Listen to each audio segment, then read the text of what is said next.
Hello guys, welcome to back my channel. मेरा नाम अतुल। आज मैं आपको क्लास 12 के बायोलॉजी के दो क्वेश्चन बताऊंगा टिप्पणी में, जो अक्सर आपके 4 नंबर या 3 नंबर या 2 नंबर में पूछे जाते हैं। तो देखिए, आप एक बार देख लीजिए कौन कौन सा टॉपिक है, फिर मैं आपको एक्सप्लेन करता हूँ।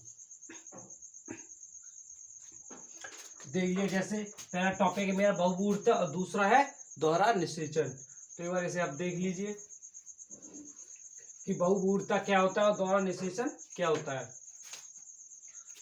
तो बहुबुड़ता ये आपको करीब ऐसा मान लीजिए कि आपका कम से कम ये 4 नंबर के प्रश्न इतना लिखा जाएगा। अगर आपको ये 2 नंबर क्वेश्चन पूछा जाए तो उसे आप शॉर्ट भी बना सकते थोड़ा सा, और इसमें भी शॉर्ट कर सकते हैं।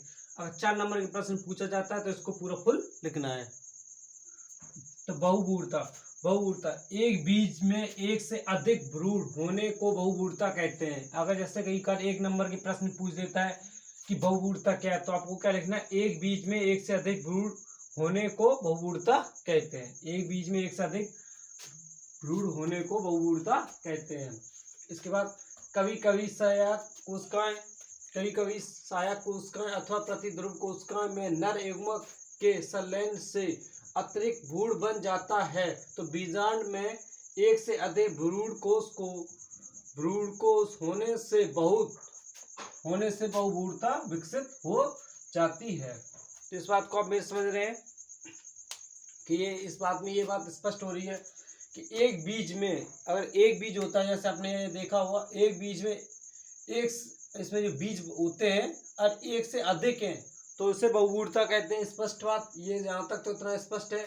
उसके बाद ये कह रहा है कभी कभी सहायक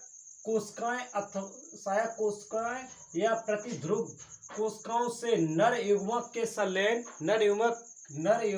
के संलयन से अतिरिक्त भ्रूण बन जाता है। तो बीजांड में एक से अधिक भ्रूण कोश होने से बहुबुड़ता विकसित हो जाती है। बीजांड में मतलब अगर जो इनकी जो क्रियाएं हैं, जो सहायक कोशिकाएं और या प्रतिध्रुव कोशिकाएं से नर युग्मक के संलयन, अगर सहायक कोशिकाएं और प्रतिध्रुव कोशिकाएं जो होती हैं नर युग्मक से अगर संलयन कर लेती हैं, तो ये क्रिया हो जाती है एक भ्रूण में एक से अधिक बीज बन जाते हैं। तो ये बात इतनी ये डिफाइन कर रहा है। इसे आप चाहे कॉपी में लिखना चाहे तो लिख सकते हैं, नोट्स बनाना चाहे नोट्स बना सकते हैं। ये आपके लिए बहुत वेरी इंपोर्टेंट क्वेश्चन है, ये एग्जाम में हर बार पूछा जाता है, इंपोर्टेंट। अब दूसरा मेरा टॉपिक है दोहरा निषेचन।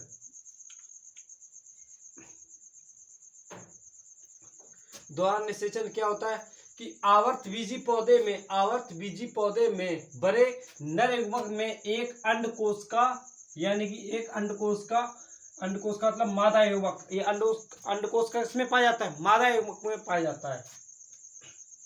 तो आवर्तबीजी पौधे में बने नर युग्मकों को, जो नर युग्मक होते हैं, नर युग्मकों में एक अंडकोश का, यानी अंडकोश का मादा युग्मक में पाया जाता है से, तथा दूसरा नर युग्मक द्वितीयक केंद्रक से संलयन करता है। यानी कि ये बात यहाँ तक ये बोल रहा है कि एक आवर्तबीजी पौधा होता है जिसमें एक नर युग्मक, जैसे मैं आपको एक बार बता देता हूँ, यहाँ मैं आपको एक बार एक्सप्लेन कर देता हूँ। जैसे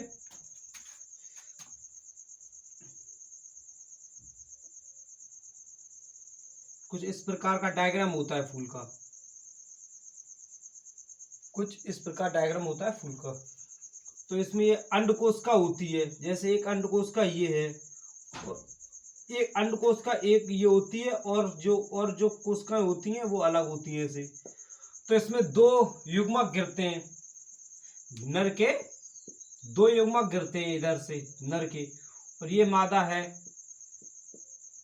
तो ये 2 ऐसे ये आते हैं।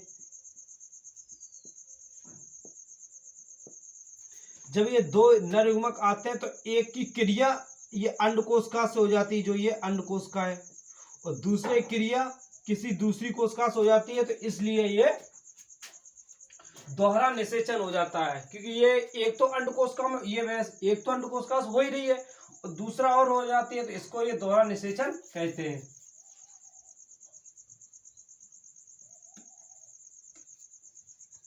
तो ये बात यही कह रहा है कि आवर्तबीजी पौधे में बने नर युग्मकों में से एक अंडकोश का, यानी कि जो अंडकोश का मादा युग्मक में होती है से, तथा दूसरा नर युग्मक द्वितीयक केंद्रक से संलयन करता है, तो इस क्रिया को निषेचन और प्लस त्रिसंलयन को सम्मिलित रूप से दोहरा निषेचन कहते हैं। और इसकी खोज किसकी थी?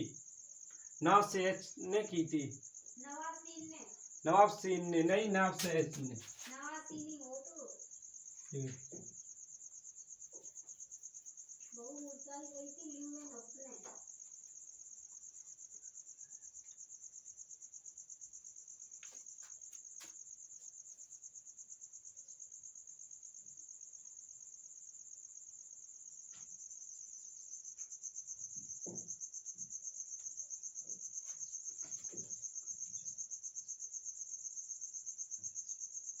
नवाब सीन